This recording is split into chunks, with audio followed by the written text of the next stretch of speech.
उद्या 3 जून म्हणजे आपल्या जीवनातील सर्वात वाईट आणि काळा दिवस.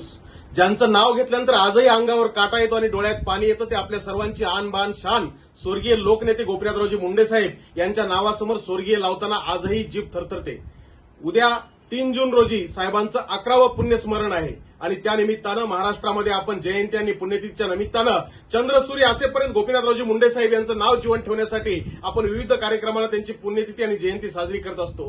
त्याच पद्धतीनं उद्या चांद्यापासून बांद्यापर्यंत 36 जिल्ह्यामध्ये आणि 350 तालुक्यामध्ये साहेबांची पुण्यतिथी साजरी करावी अशी मी साहेबांच्या पूर्ण समर्थकांना, साहेबांना मानणाऱ्या वर्गाला आणि साहेबांच्या संपूर्ण अनुयायांना विनंती करतो की स्वर्गीय लोकनेते गोपीनाथरावजी मुंडे साहेब यांची उद्याची पुण्यतिथी ही चांद्यापासून बांद्यापर्यंत साजरी झाली पाहिजे आणि चंद्रसूर्य असेपर्यंत लोकनेते गोपीनाथरावजी मुंडे साहेब यांचं नाव आपण जिवंत ठेवायचंय. त्या साहेबांनी आपल्याला माणूस म्हणून जगायला शिकवलं, त्या साहेबांनी आपल्याला ओळख निर्माण करून दिली, त्या साहेबांना आपल्याला जगाच्या पाठीवर आपलं अस्तित्व तयार करून दिलं. त्या साहेबांची पुण्यतिथी उद्या आपल्या सर्वांना साजरी करायची आहे आणि सर्वांनी साजरी करावी, वाडी वस्ती तांड्यावर साजरी करावी अशी विनंती करतो आणि थांबतो. जय हिंद, जय महाराष्ट्र, जय मुंडे साहेब.